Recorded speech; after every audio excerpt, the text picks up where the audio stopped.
Acho que é isso. Acho que não tem mais nenhum aviso aí.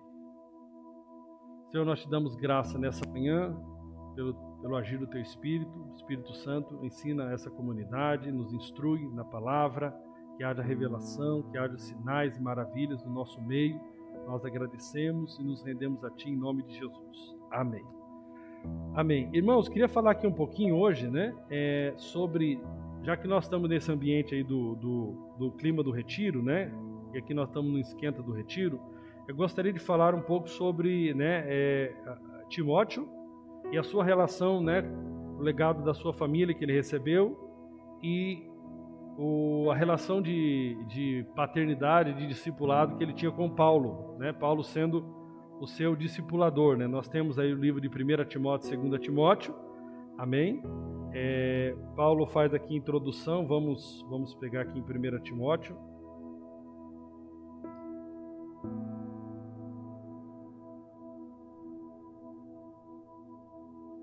Paulo começa em 1 Timóteo capítulo 1, versículo 1, Paulo, apóstolo de Cristo Jesus, por ordem de Deus, nosso Salvador, e de Cristo Jesus, a nossa esperança. Só um adendo aqui, irmãos, é interessante, né? Paulo começa aqui falando, Paulo, apóstolo de Deus, apóstolo de Cristo Jesus, por ordem de Deus, por ordem, amém? Nós não podemos perder essa referência de que nós somos servos também, amém? Da orelha furada, mas somos servos, amém? E que nós temos, não podemos perder, né, que um dos sinais da salvação é crer em Jesus como Senhor, amém? Não podemos perder isso, porque nós falamos muito hoje de filho amado, e evidentemente que todo filho amado, né, deveria obedecer ao seu pai amado, mas parece que hoje não está relacionado a essas coisas, amém? Você é um filho amado que deve obedecer ao seu pai amado. Amém? Isso é uma coisa muito importante. Nós devemos resgatar isso no nosso coração, a obediência a Deus. Amém? Ele pediu para nós fazermos, eu sempre falo para a Fabíola, né? Porque o pessoal me pergunta, como é que foi morar em São Paulo? Eu não tenho muito como falar para você como é morar em São Paulo, né? Tenho muitas experiências com São Paulo, porque eu já há anos vou para São Paulo. Na verdade, a minha primeira ida para São Paulo foi em 2001, foi a primeira vez que eu fui para São Paulo. Então faz muito tempo que eu vou para São Paulo, então eu já sei, né, como é São Paulo. Mas morar em São Paulo, né, em agosto de 2020 eu fui morar em São Paulo, mas logo em seguida o tal do Covid apareceu, né? Então foi um tempo já do Covid, que é diferente em todos os lugares, mudou, né, todo o comportamento. E depois tive um AVC em São Paulo, então mudou mais ainda o tempo que eu estava vivendo. Então, grande parte do tempo ficamos presos num apartamento e lidando com uma situação de enfermidade. Então foi bem atípico, né? E, evidentemente, quando você tem uma experiência de um tempo de tribulação num certo lugar, você pode vincular, né, a tribulação ao lugar. Mas, se eu tivesse sentado em Curitiba, o meu corpo estaria em Curitiba e o AVC seria em Curitiba. E eu gosto de falar para ela constantemente, quando uma pessoa ou outra pergunta, você moraria em São Paulo novamente? Quando ela resolve falar não, eu falo, cuidado. Por quê, irmãos? Porque nós não podemos ter esse tipo de comportamento onde nós estamos determinando o que acontece na nossa vida. Nós precisamos o quê? Estar sensível ao Espírito Santo. Eu realmente me entristeço muito porque as pessoas hoje procuram onde morar e etc, sempre relacionado com o dinheiro, né? Onde trabalhar, onde morar, o que fazer, normalmente está ligado ao dinheiro. Se Deus, né? Evidentemente tem coisas que Deus não fala. Eu acho que quando Deus não está falando alguma coisa, Deus não brinca de esconde-esconde. Eu acho que toda pessoa sincera que quer ouvir uma direção de Deus, Deus fala. Deus não brinca de esconde-esconde. E eu creio que tem certas coisas que quando Deus não fala, Ele está te dando a liberdade de decidir. Claro, dentro dos princípios da sua palavra. Mas você deve buscar o testificar do Espírito Santo a respeito das coisas. Se você continua em paz, né? O cristão vive em paz, né? Nós estudávamos muito ali, muito bom material, né? Sobre comunhão com Deus residente. E um dos aspectos, né, do testificar de Deus é a paz. Na verdade, o cristão vive em paz. Quando tem ausência de paz, é que você tem que tentar entender por que aquilo está, alguma coisa está meio fora, né? Se aquilo não... Poxa, você está para tomar uma decisão, ela parece ser muito boa naturalmente, mas você está incomodado com aquela decisão. Aquilo não está, você não está... O normal era você viver em paz, mas aquilo começa a roubar a sua paz. Você tem que tomar cuidado, porque isso é uma grande evidência que nem tudo que brilha é ouro. Nem tudo que brilha é ouro. Mas nós temos que tomar cuidado com essa posição. Eu não vou para tal lugar, eu não faço tal coisa. E se Deus está mandando você ir? Né? O nosso irmão Chileno Vergara, né, que é um missionário que vai para países perseguidos, ele mandou para mim uma mensagem essa semana e está em Bangladesh, que é um lugar difícil. Ele naturalmente não gostaria de voltar para nenhum país desse mais, mas é o chamado dele. Se você olha a vida de Paulo, né, você vai observar que tem momentos no chamado dele que ele queria, né, estava difícil para ele passar por aquilo, mas ele buscou sempre ser fiel a Deus. O próprio Jesus disse, né, se for possível, passa de mim esse cálice. Todavia, né, se cumpra a sua vontade, não a minha. Então nós precisamos, né, nos manter firme, tendo este coração que é fiel e obediente a Deus. Obediente a Deus. Se Deus manda você fazer alguma coisa, você tem que fazer. Você tem que estar sensível, né? Tudo na sua vida tem que estar à disposição de Deus e do seu reino. Amém? Se Deus mandar hoje você pegar toda a tua economia que você estava tendo para comprar uma casa e mandar você fazer alguma coisa, você faça aquilo. Por quê? Porque nós temos que viver assim, amém? E certamente, né, existe uma recompensa, porque Deus nos criou com ambições, amém? O problema é que nós temos ambições carnais. Mas Deus, por exemplo, né, nos criou com desejo para o êxito, mas nós temos que ter esse desejo para o êxito da perspectiva de Deus. Então, uma das coisas que o cristão não pode abrir mão, né? Esses dias Alexandre, entre um treino e outro, nós vamos falando da Bíblia. Amém? Estamos treinando há um ano e nós começamos em dezembro, na verdade. Um ano, nós estamos no mês 8, nós estamos para quase 1 ano e 10 meses. Glória a Deus, acho que já virou rotina, já virou hábito, né? E nós vamos conversando. E ele estava contando, né? Qual é a visão que ele tem, por que é importante o cristão entender que, na verdade, novos céus e nova terra vão ser estabelecidos aqui. E não aquela ideia que você vai para o céu e como se você fosse ficar num lugar, mas o entendimento do plano de Deus de restaurar todas as coisas aqui. E falamos também um pouco da recompensa eterna. O cristão deveria, né, entender que você está aqui tendo a oportunidade de viver aí você não sabe quantos anos, mas se você viver bem aí, você está vivendo 80 anos, e que você tenha a oportunidade de acumular tesouros naquilo que é o plano de Deus, para além dessa vida agora que você tem. Amém? A recompensa deveria estar no nosso plano de negócio, plano de vida, né? Ou seja, isso é muito importante. Então, viver em fidelidade a Deus traz recompensas eternas. Amém? Então isso é importante, não perca esse coração e ficar dizendo, eu não faço isso, eu faço aquilo. Não, você tem que ser fiel a Deus. Se Ele pedir, eu falo para ela, se Ele pedir, nós vamos voltar para São Paulo, não vai ter jeito. Então nós normalmente procuramos sempre o que é melhor para nós, mas nós temos que ser fiel a Deus, porque Deus sabe o que é melhor para nós. Amém? Então Paulo aqui ele começa sempre nessa postura, né? Lá em Romanos você vai ver eles colocando como servo, aqui você vai observar aqui por ordem de Deus, né? Quanto mais jovem a pessoa, mais dificuldade a obedecer ordens ela tem. Hoje em dia as pessoas têm dificuldade de obedecer ordem, né? Eu tive uma questão no trabalho com uma pessoa, foi bem interessante, né? Eu falei para a pessoa, você tem que falar para aquela pessoa que ela tem que fazer. Ela falou, não, eu não mando em ninguém, então você vai sair da função, porque a tua função você foi contratado para mandar. Se você não mandar, não serve. A gente, meu Deus, você manda? Claro que manda. Alguém que trabalha lá dentro daquilo que foi contratado, né? Dentro daquilo que foi contratado, você vai mandar. Eu preciso, de forma educada, mas é que as pessoas hoje não querem exercer autoridade. Aí acontece com os pais, né? Eles têm que exercer autoridade sobre os filhos, às vezes tem que mandar. Ontem eu falei com o pai, Calma, fica calma. Primeiro você tem que... Então, fica calmo. Você tem que ter calma, senão você não vai conseguir desligar. Isso, aleluia. Calma, calma. Amém? Amém. Glória a Deus. Amém? Aí, falando com o pai ontem, né? Ele que tocou no assunto comigo. Sobre o filho, né? O filho é adolescente. Eu perguntei pro meu filho se ele queria ir no retiro. Ele falou que não. E eu falei, o que você vai fazer?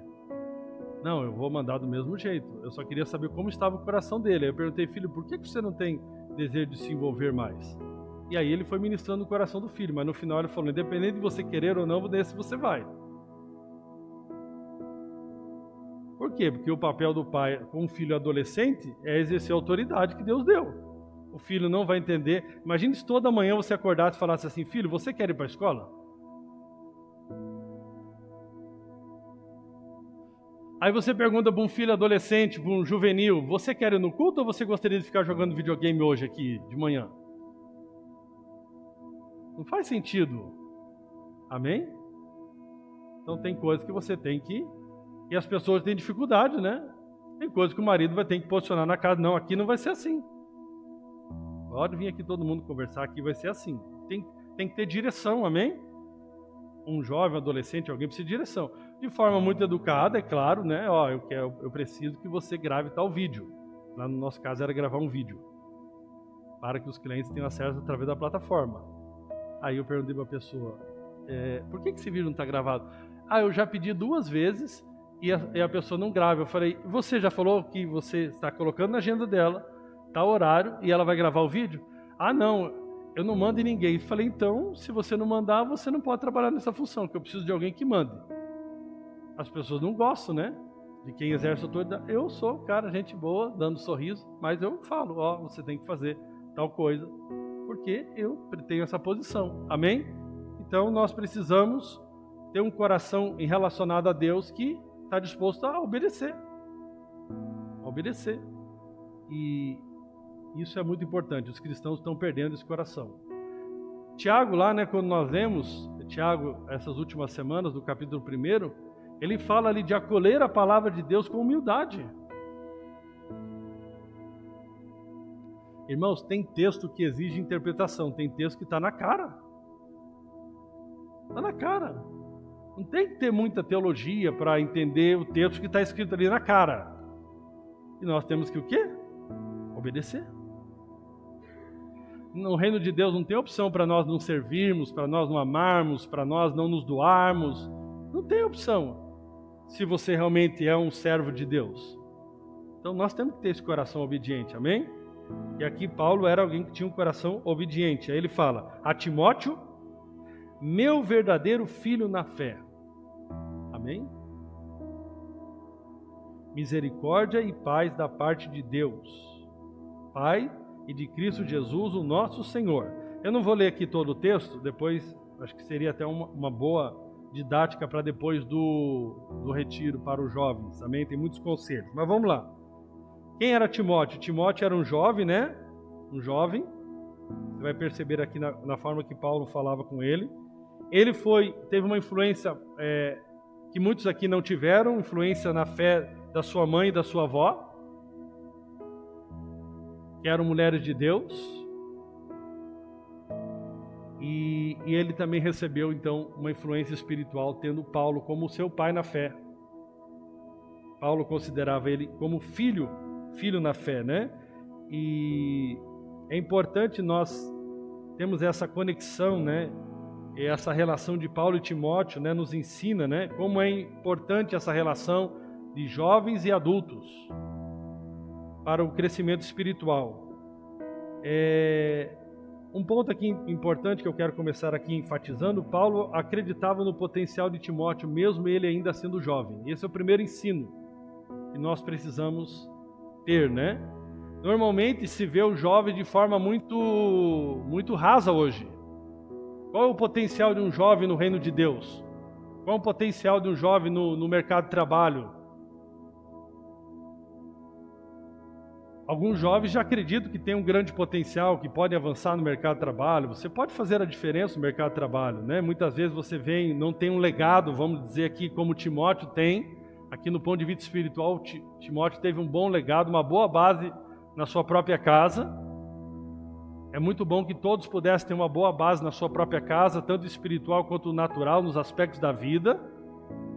Amém?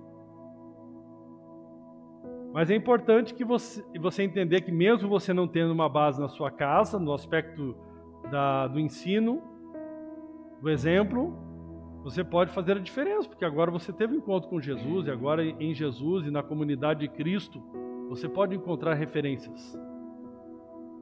Amém? Você não precisa viver refém da miséria, mas você vai ter que abandonar, por exemplo, a preguiça. Na minha casa ali nunca teve miséria, não tinha aquelas coisas, vamos dizer assim, não podia ficar saindo para comer em restaurantes, mas a gente comia em casa bem sempre, nunca passou fome. Era 4 irmãos homens, então não tinha muito luxo, mas morávamos numa boa casa, tínhamos uma boa refeição. Mas a partir do momento que eu comecei a me desenvolver, eu percebi que eu queria alguma coisa a mais na questão profissional, na questão de ter uma condição financeira um pouco melhor. Eu sabia que meu pai não ia poder, né, comprar ali pelo trabalho dele, ele não tinha condições de comprar ali 4 tênis diferentes, de uma marca mais cara e etc. Mas eu tinha condição, e ali mesmo já juvenil para adolescente, já comecei ali a encontrar algumas formas de gerar alguns recursos. Meu primeiro empreendimento foi vendedor de geladinho. Eu descobri um bom ponto comercial, sem pagar ali pelo ponto. Em uma época eu vendia ali na porta do Ulisses. E na hora do recreio era sucesso. Primeiro eu comecei vendendo na rua, já era um pouco mais difícil, demorava mais para vender. Daqui a pouco eu descobri que na porta do Ulisses era sucesso. Porque eu chegava com a caixa e já vendia logo. Passou um tempo e me proibiram de vender na porta do Ulisses ali. A tia da coxinha ficou com inveja porque a gente estava tomando o cliente dela. E ali eu já consegui comprar uma prancha que eu queria comprar na época. E as coisas foram se desenvolvendo. E a partir ali de uma atitude minha ali, em Deus, eu comecei a despertar meus irmãos mesmo para empreenderem. Com 14 anos eu fui trabalhar no Mercadorama como, eles chamavam lá na época de auxiliar geral 1, mas era pacoteiro mesmo, né? Era pacoteiro, mas tinha esse nome mais chique, né? Eu lembro que nós conseguimos comprar o primeiro computador ali na época, internet de escada, né? Os jovens mais jovens hoje não tem nem ideia do que é uma internet. A gente reclama hoje de qualquer coisa da internet, né? Mas era de escada. E aí, lembro que o primeiro bate-papo ali em chat ali que tinha nas primeiras redes sociais, aí perguntaram, o que você faz? Eu falei, sou pacoteiro. Meus irmãos, você queima nós, pô, você derruba nós. Eu falei, mas eu sou pacoteiro, né? Só que, irmãos, eu era um pacoteiro que ganhava bem. Por quê? Porque eu trabalhava na loja do Bigorrilho ali, né, do Champanhar, que hoje é Festival. Eu ganhava muita gorjeta. Eu tinha toda a estratégia para ganhar gorjeta.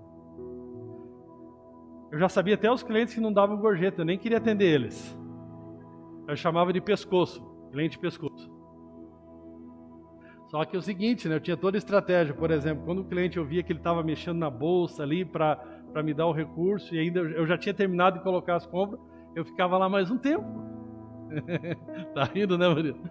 Eu ficava lá mais um tempo, arrumava bem as compras, tal. Eu tinha um contato de alguns clientes. Tinha uma senhora que ela era dona do cartório ali no centro. E eu vi que ela não vinha mais e ela dava R$50 de gorjeta. Você tem ideia que é R$50 de gorjeta em 1994? Rapaz, era meio salário mínimo, eu acho. O salário devia ser R$100. Imagine, ela me dava R$50 de gorjeta. Meu Deus, quando ela chegava, eu falava, eu já glorificava de pé. A mulher chegou, já via ela, oi, tudo bem? A senhora tá bem? Tá tudo certo? E ela começou a não vir, só que eu tinha o contato dela, liguei para ela. A senhora tá bem? É interessante que ela era uma mulher muito, muito rica, mas muito simples. Ela tinha galinha na casa dela. E ela vinha muito para comprar milho. E eu liguei para ela, como é que tá as galinhas? Ela falou, puxa, eu fiquei doente esses dias, não pude ir no mercado comprar. Eu falei, não tem problema, eu compro com o meu dinheiro, levo para a senhora e entrego aí na sua casa. Não tinha nada a ver com o mercado isso aí, era eu. Eu fui, comprei e ganhei R$100 de gorjeta. Baita negócio, né? Baita negócio. Não, e fui desenvolvendo. Eu fui demitido porque eu promovi a primeira greve de pacoteiros. Era o feriado de 15 de novembro. Eu tinha um chefe muito snob. E eu fiz a conta de quanto o pacoteiro ganhava no dia para trabalhar. E eu falei para a galera, acho que não vale a pena, eles não estão valorizando o nosso trabalho. Eles precisam sentir o que é trabalhar nessa loja sem nós. Vocês concordam? Porque era uma loja que o pacoteiro fazia entrega na região, 5 quadras para baixo, 5 quadras para cima. Subia os carrinhos, porque tem estacionamento subterrâneo, né? Então você teria que subir os carrinhos lá para os clientes pegar lá em cima. Você empacotava na época, então tinha bastante atividade. Eu fiquei imaginando aquela loja sem os pacoteiros. Todos aderiram à greve, foi um movimento sindical muito forte. Só ainda teve um cara de pau que foi fazer compra no dia com os pais dele. Faltou e foi fazer compra, né? E aí eu fui demitido. Um me entregou dizendo que eu era o chefe, eu fui o primeiro a ser demitido. É interessante. Eu falava para o cliente o seguinte, se o senhor achou a senhora que foi bem atendido por mim, puder deixar um elogio na caixinha, eu agradeço. Vai facilitar meu crescimento aqui na empresa. Então eu tinha muito elogio no RH do Mercadorama, ao ponto que quando eu fui demitido, o RH central que ficava lá na Carlos Gomes, ele não queria que eu fosse demitido, queria trocar o de loja. Mas eu era meio tinhoso, eu falei, agora vocês perderam eu como profissional. Não quis ficar mais. E na época eu estudava ali no OPET. Só que não era meus pais que estavam pagando. Quem estava pagando é eu já, trabalhando de auxiliar geral 1, mais gorjetas. Na época, de gorjeta dava uns R$400. Então era um bom trabalho. E aí eu fiquei sem trabalhar. Por um tempo, para pagar aquela mensalidade, eu entregava panfleto no centro. Foi a forma mais rápida que eu consegui. Tinha uma vergonha porque eu encontrava às vezes pessoas do OPET lá no centro. Eu fiquei muito pouco tempo, eu falei, não, eu tenho que me livrar disso. Só que eu fiz um teste para cobrador de ônibus. Meu pai era motorista, cobrador ganhava bem. E passei, só que ia demorar tinha uma fila de espera lá para chamarem para ser cobrador. Enquanto isso eu fui entregar panfleto, só que não gostei de entregar panfleto. E vi uma divulgação. Precisa de office boy com datilografia. Office boy com datilografia. Eu não sabia datilografia. Só que eu fui para a entrevista. Chegando lá na entrevista, eles perguntaram, você sabe datilografia? Eu falei, não, agora eu já trabalho com digitação. Digitação. Mas certamente não é muito difícil eu aprimorar aqui minhas técnicas. E foi nessa empresa, né, que eu trabalhei como office boy. Eu fui reconhecido pelo meu chefe o office boy mais rápido que tinha. Porque eu não parava para fliperama, eu não parava para nada disso. Eu ia muito rápido no banco e voltava muito rápido. Foi detalhes que o gerente administrativo começou a perceber. E aí eu vi que aquela empresa trabalhava com automação comercial. Eles tiravam as registradoras do supermercado e automatizavam os caixas ali na época. E eu comecei a pesquisar como que eu poderia migrar para essa área. Enquanto isso, me chamaram de cobrador. E eu recusei a vaga de cobrador, mesmo ganhando mais, porque eu percebi que ali podia ter uma oportunidade de futuro, que eu podia mudar para essa área de tecnologia e começar a desenvolver meu trabalho. Isso, em nenhum momento foi ali meu pai dando de mão beijada para mim. Ele não tinha essa visão de empreendedorismo, de nada. Para ele, era a visão de carteira assinada ali, pegasse de cobrador, que já estava uma coisa muito boa, era a visão que ele tinha na época. E naquela empresa eu comecei ali, então, há pouco tempo eu fui promovido para ser auxiliar de suporte. não demorando muito, eu era o suporte principal da empresa. Para você ter uma ideia, eu era de menor, tinha que viajar quase todo o Paraná para implantar lojas e eu não tinha carteira de motorista porque eu era de menor. Praticamente eu tinha um motorista da empresa que ia me levar porque eu tinha competência técnica para fazer o trabalho. E eles tinham que me levar para fazer. Eu atendia redes como Condor na época já, sendo de menor. Ou seja, tudo isso é para você ver, jovem, que você tem que parar de ficar ali, né, exigindo dos seus pais as coisas e começar agora a avançar. Eu estou falando de coisas naturais, mas aqui Paulo está falando de um jovem que tinha algo muito mais poderoso do que eu estou te falando. De um jovem que, se nós olharmos aqui o que está acontecendo na vida dele, ele já tem ali responsabilidades no reino de Deus muito grandes, mesmo sendo jovem. Amém? Mesmo já sendo jovens. John Wesley disse: não deixe que ninguém diga que você não é capaz. A juventude é a melhor época para começar a servir a Deus. O jovem não é a igreja do futuro, os jovens é a igreja de hoje. É hoje que Deus quer te usar, não é no futuro. Então Deus quer te usar hoje, amém? Então a juventude não é uma barreira, mas uma oportunidade para nós sermos usados por Deus. Então isso eu digo para os jovens. Em relação aos adultos, nós devemos acreditar assim como Paulo acreditou, assim como Timóteo teve uma família que acreditou, nós devemos acreditar nos jovens. Amém? E você pode observar, infelizmente, que hoje está muito raso o que é ter um movimento de jovens. O movimento de jovens é um movimento de entretenimento apenas. Não, nós cremos que jovens podem ser como Timóteo. Você pode ser como Timóteo, fazer a diferença, mas que esse vínculo de Timóteo com Paulo, esse legado que Timóteo traz da sua família, fizeram toda a diferença.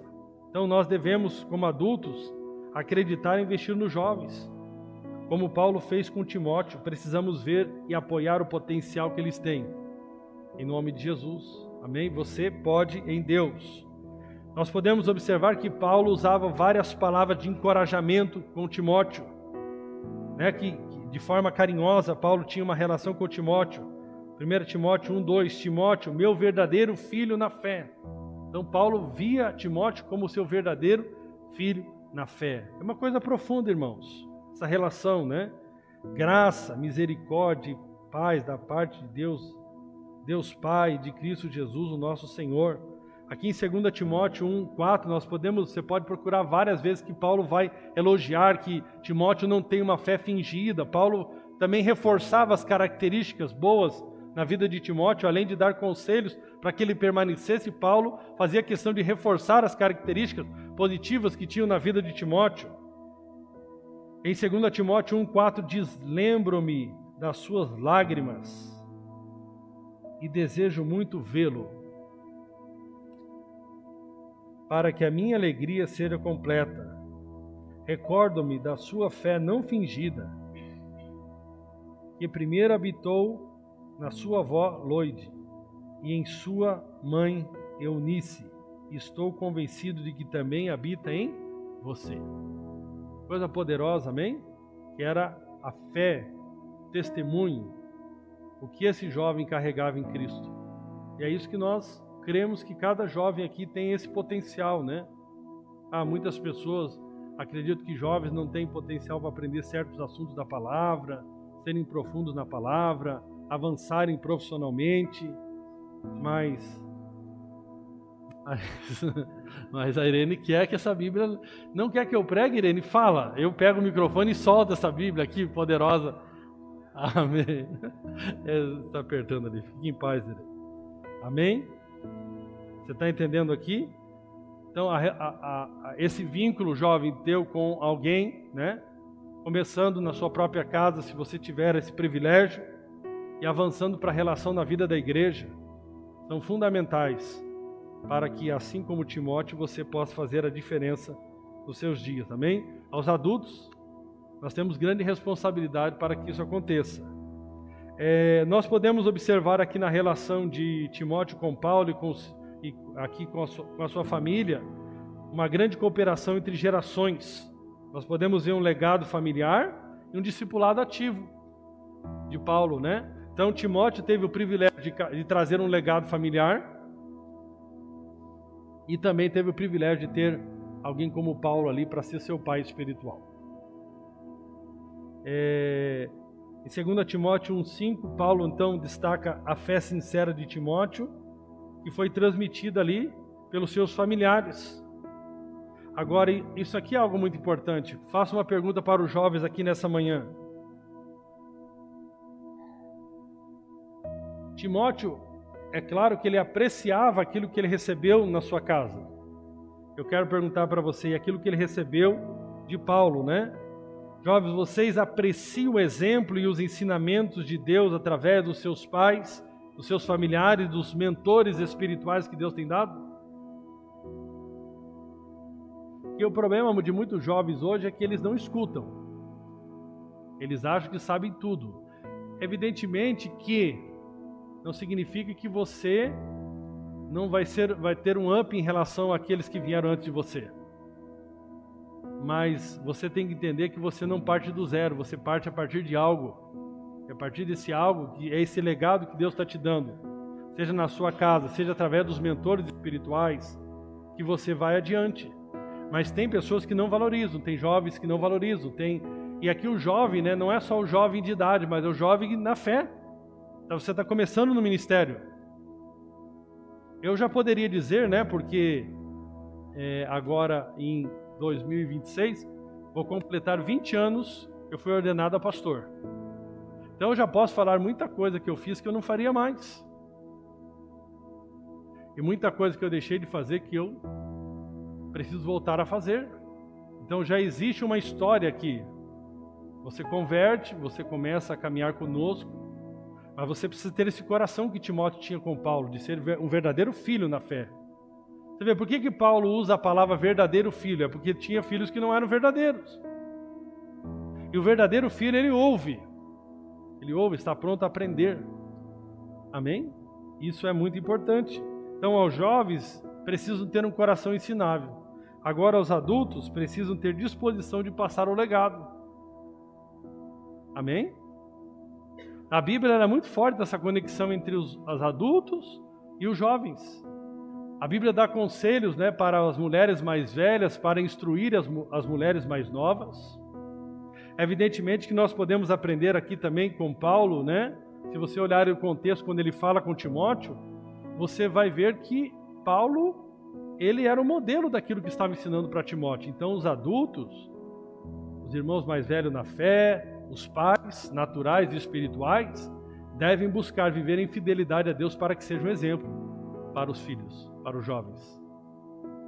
Então Paulo, quando ele vai falar para Timóteo, ele fala sobre sua própria vida, porque a sua vida estava testificando sobre a sua fé. Então isso é muito importante.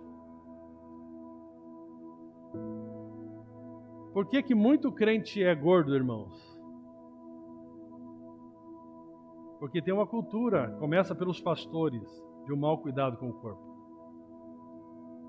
Crente não bebe, mas come.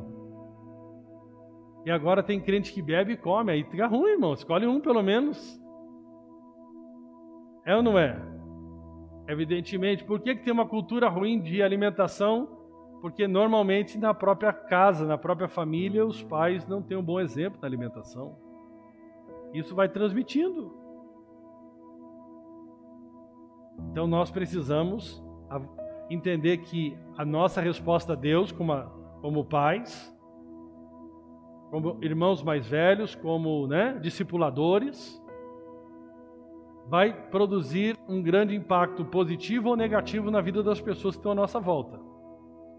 Eu quero dizer para você aqui, eu creio que o Anderson vai concordar comigo. Qual o impacto que o Andrew tem na vida do Adrian? Muito, muito. Eu percebi isso. Não porque o Anderson seja mau exemplo, mas é porque é uma ligação que eles têm. Ele fica sentado ali na bateria fazendo o quê? Ele está observando. Isso é muito sério, isso é uma responsabilidade para ele como irmão mais velho. Quantos filhos mais velhos estragaram vários irmãos mais novos?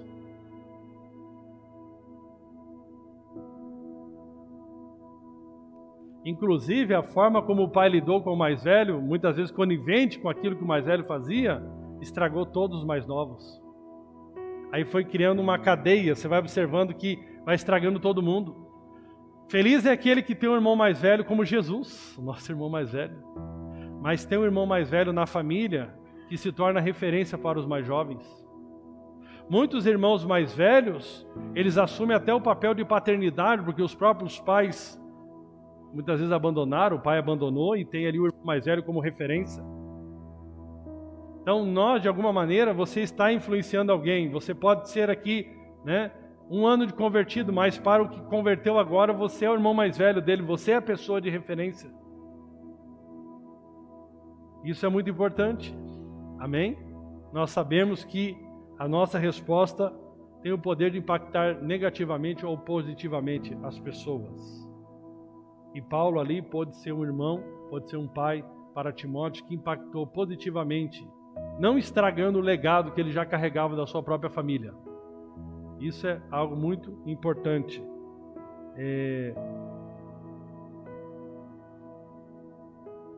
Um grande homem de Deus disse: a fé é uma herança preciosa que deve ser passada. Amém? A fé é uma herança preciosa que deve ser passada. Não pense, isso é muito poderoso. Os seus filhos estão aprendendo muito pelas suas atitudes. Sua casa está aprendendo muito pela sua atitude, como você responde. Isso é algo muito importante. Então aqui, Timóteo teve a oportunidade de ter um legado familiar, amém? Quantos teve aqui pais cristãos que te deram algum legado? Levanta a mão. Bem alto aí, só para nós ver como é que tá. Seus pais foram cristãos. É pouco, né? Pouco, né? Tiveram esse privilégio. Mas que bom que os seus filhos vão ter esse privilégio, ou estão tendo já. Amém? Para fazer a diferença. Isso é algo muito importante. Então nós temos a obrigação de transmitir a nossa fé com dedicação e amor. E nós podemos observar aqui também que Paulo teve essa relação de instrução, né, com Timóteo aqui. Nós falamos do discipulado. Então, jovem, busque andar com pessoas que possam, né, te instruir e ter um coração para aprender. Ter um coração de honra para aprender. Isso é muito importante. Às vezes pode não fazer sentido o que o adulto está te falando para você, mas aguarde um pouco antes de você rejeitar no coração. Amém? Eu espero que nós, como adultos, não venhamos trazer para os jovens aquilo que não é o Evangelho. Nós temos que trazer o Evangelho. Amém? O Evangelho. Aquilo que é a essência do Evangelho. Então, que você possa buscar, como de alguma maneira todos nós aqui temos alguém que pode ser um pai na fé, alguém que possa nos instruir. Não estou falando aqui jovens só naturalmente, mas todos que de alguma maneira percebemos que uma área nós somos mais jovens e que temos que aprender com alguém que já é mais velho, que já caminhou antes do que nós. Amém? Temos que ter essa relação sadia. Isso é muito importante. Eu, irmãos, confesso que depois que a gente começou a ensinar mais sobre a graça de Deus, eu percebi que muitos irmãos perderam esse coração para serem discipulados e pastoreados, porque entenderam errado. Eu mesmo desliguei meu modo discipulador. Deus tem me cobrado para treinar pessoas. Treinar pessoas. Né? Evidentemente que a obra precisa de novos presbíteros, ela precisa de novos facilitadores, ela precisa de homens e mulheres que façam a diferença.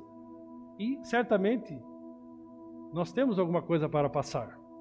Mas é necessário, né, que você seja um verdadeiro filho na fé. Que possa ter um coração para ouvir, para ser treinado, para ser orientado. Amém?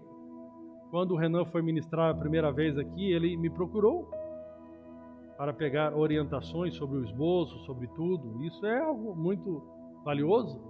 Eu passei algumas orientações, deve ter ajudado um pouco. Amém? Certamente ele tem mais essa responsabilidade agora essa semana. Amém? E outras coisas que eu comecei a falar para ele. Esses dias eu mandei uma mensagem para ele, vou falar para você. Você precisa estar mais ativo em relação aos jovens. Agora, por quê? Porque eu sei que ele demonstra ter um coração de um verdadeiro filho na fé. E quer aprender. Teve um dia que eu precisava dele num velório comigo, que a Isa arrumou para nós.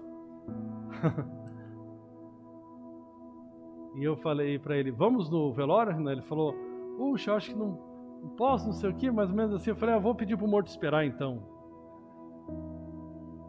Tem coisa que dá para ser programada, tem coisa que no nosso chamado não dá para programar, não é? Você não sabe quem vai morrer, você tem coisa que, se torna mais prioritário do que outras. E ele foi, respondeu, está crescendo em Deus. Amém? Como outros irmãos aqui estão crescendo, né? Não é uma relação direta ali comigo, mas o Gé, eu percebo que é um irmão que está sempre buscando aprender ali com os demais, com o Renan, com outros. E com a própria Nath ali, que já veio antes, já estava caminhando antes, né? Aprendendo com a esposa. Está tendo esse coração e está avançando. Amém?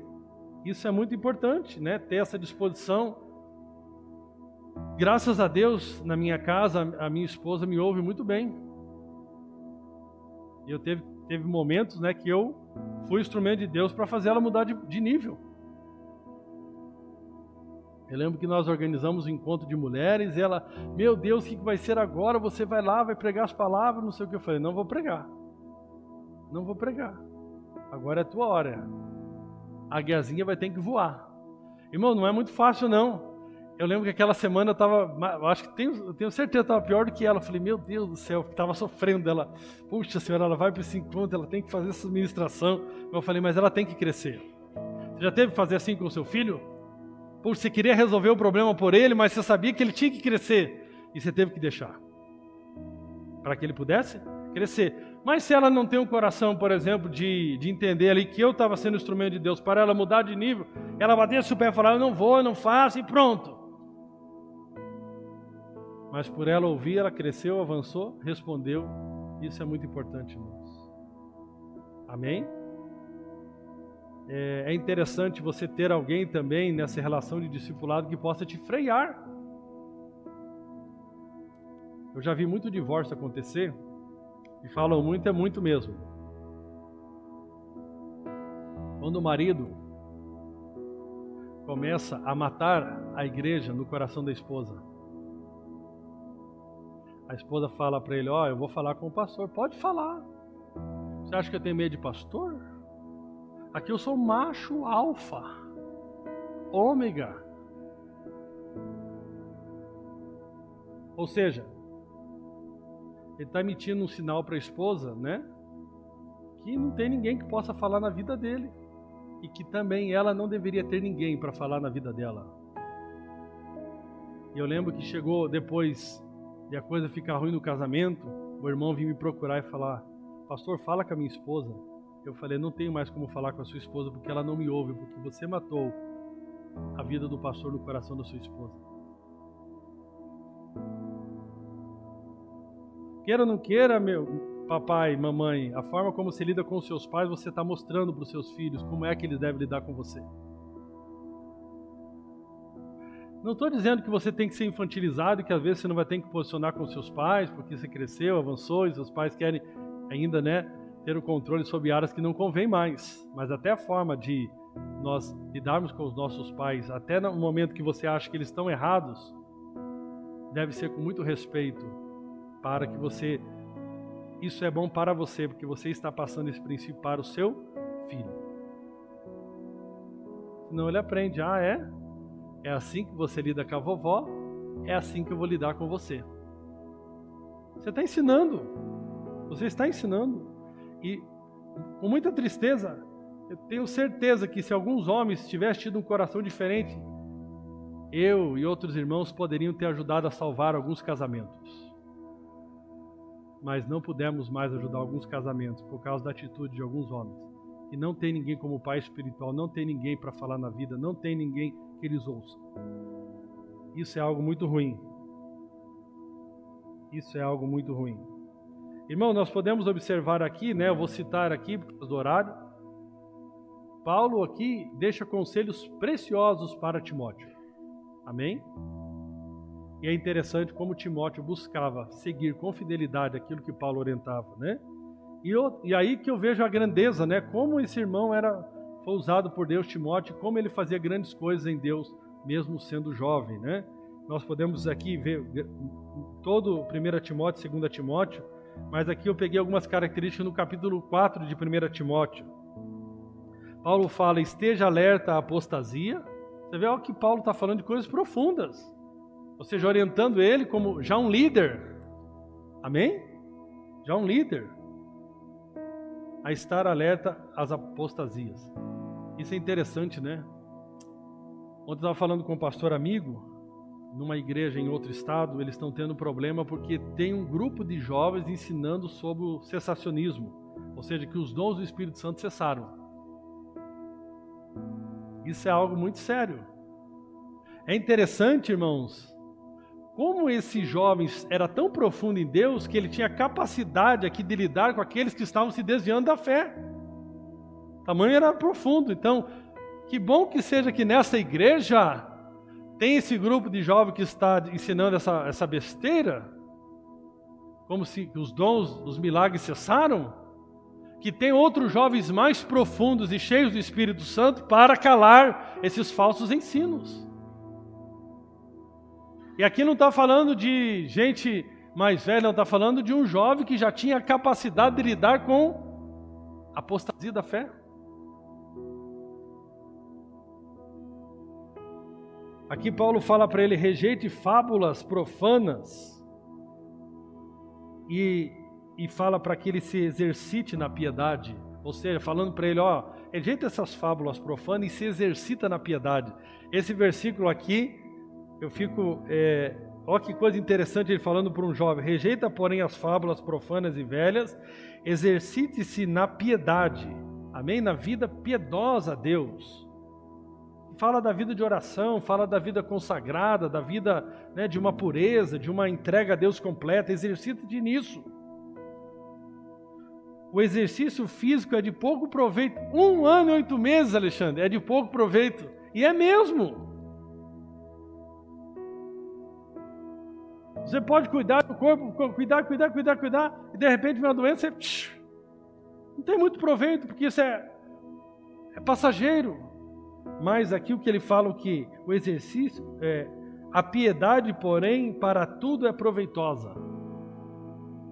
Porque tem promessa da vida presente e da futura. Amém? Tem promessa para essa vida e para a vida futura.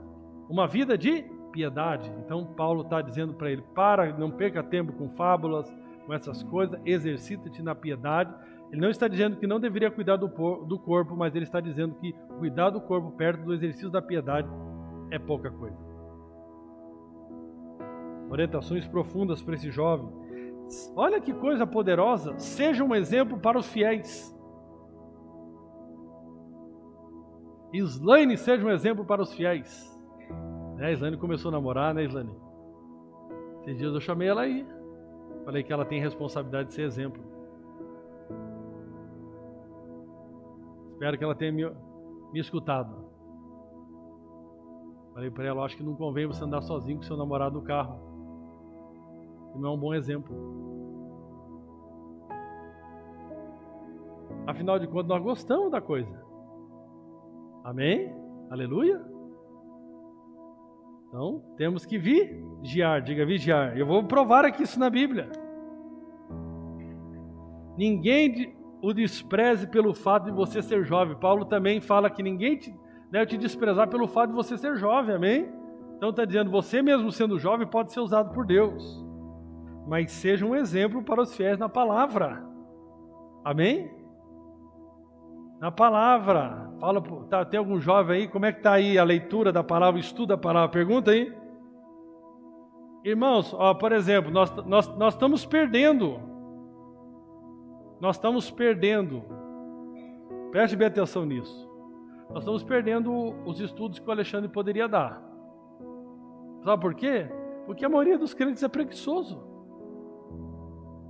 Nós já pensamos em fazer das 8 às 9. Eu fiquei pensando, será que o Alexandre vai estar sozinho aqui? Tipo uma escola bíblica mais contemporânea.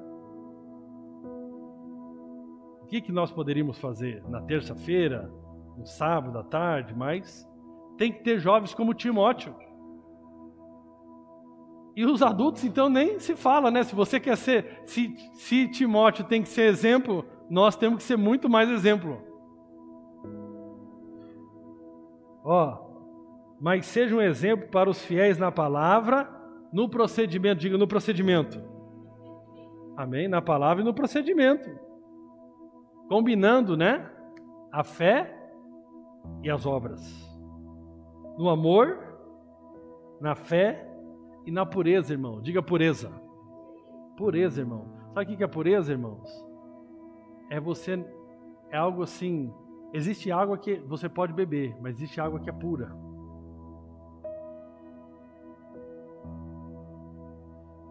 Está falando de um nível aqui de vida de santidade muito mais profunda. Amém? Não é simplesmente não ter relacionamento sexual com a namorada. É viver numa pureza de um relacionamento. As palavras, tudo. Você vive em pureza na forma de vestir para não trazer tentação para outro jovem. Pureza. Amém? Dedica-se à leitura da Escritura e ao ensino. Verso 13. Até a minha chegada, dedica-se à leitura pública da Escritura, à exortação e ao ensino. Você veja, olha que profundo aqui. Ele era alguém que ia se dedicar a ler a Escritura, a ensinar a Escritura. Paulo fala para ele também, não negligenciar o dom. Não negligencie o dom que lhe foi dado por mensagem profética com imposição de mãos dos presbíteros. Ou seja, não negligencie o teu dom. Cumpre o teu dom com fidelidade. Persevere na doutrina e na vida cristã. Atente bem para a sua própria vida e para a doutrina, perseverando nesses deveres, pois fazendo isso você salvará tanto a si mesmo quanto aos que ouvem. Olha que coisa poderosa aqui, outro conselho de Paulo a Timóteo. Fuja das paixões da mocidade. É para fugir, diga fugir. Irmãos, eu cheguei à conclusão que tem coisa que não é religiosidade, é orientação bíblica. Não tem como você querer andar em pureza e você vai lá sábado à noite, você sai com os colegas que nada a ver, vai para um barzinho escutar coisa que não presta. Você não vai viver em pureza, em santidade, nada disso, esqueça. Não, eu sou livre, eu sou da nova aliança, você não é de nada. Não é da nova, não é da velha, não é de nada. É só se enganar. Daqui a pouquinho você está caindo no buraco, está se arrebentando, e aí você vem aqui, como dizia um antigo pastor, vem aqui nós cheio de carrapato e nós limpa de novo. Mas vai vir com consequência. Não tem como. Por que você precisa estar num ambiente, eu vou lá para pregar? Você não vai para pregar. É que nem muita gente fica falando para mim, não, eu vou ganhar esse rapaz para Jesus. Você não vai ganhar nada, ele que vai te ganhar. Isso é conversa. Não tem união da luz com as trevas. Não tem como você estabelecer uma família com ímpio. Não tem. Eu não faço casamento de jovem cristão com jovem não cristão. Eu não faço porque a Bíblia diz para não fazer. Você quer casar? Casa lá. Quer continuar congregando aqui? Continua. Não tem problema, mas eu não caso. Eu não caso. Não caso porque a Bíblia está falando aqui, foge. Uma ação ativa. Se eu vou ficar andando perto de alguma coisa que pode me fazer mal. Eu lembro que quando eu estava solteiro, eu fui atender um certo supermercado que era perto aqui, e na volta tinha duas irmãs. Acabei conhecendo lá no mercado e eu voltei a pé e elas voltaram junto comigo. E o que elas falaram para mim? Vamos entrar lá no nosso apartamento. Elas moravam só as duas irmãs. E elas queriam que eu entrasse no apartamento. Fazer o que lá? Eu falei, não, obrigado, tô indo embora. Tchau. Fugi. Meu irmão, depois que você entrou, depois que deu o primeiro beijo, depois que a língua rolou, já era. Tem um pastor de Goiânia, muitos conhecem, o pastor Naor Pedrosa, ele falou que só engravida gente santa, que não vai com a camisinha. Você não estava premeditando ter relação sexual, mas você não vigiou. Eu vazei. Depois vi que a família delas era malvada. Ah, mas você é fortão, você não foge das paixões da mocidade, você vai lá se envolver. Tem coisa que tem que ser radical. Não tem meio termo. Foge, querido, das paixões da mocidade. Ou você vem... No final dos tempos, a Bíblia diz, aquele que se suja, se suje mais. Então, se você quer se suja mesmo. Aproveita um pouquinho dessa vida miserável aqui. Agora, se você quer aquele que se limpe mais. Pula no oceano da graça para viver numa santidade profunda. Foge das paixões da mocidade. Foge. Foge. Amém? Foge também dos desejos da mocidade. E aí o que ele fala aqui? E segue a justiça, a fé, a caridade e a paz com os que, com um coração puro, invocam o Senhor. E por fim aqui, irmãos, nós observamos aqui que Paulo exorta esse jovem a proclamar sempre a palavra de Deus. Prega a palavra. O jovem tem que pregar a palavra. Amém? Então que isso seja... Pode se colocar de pé.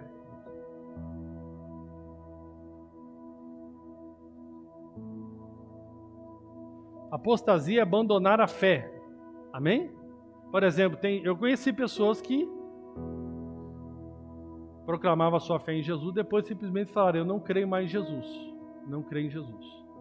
Ou seja, abandonou a fé. Amém? De forma mais simples seria isso. Ok?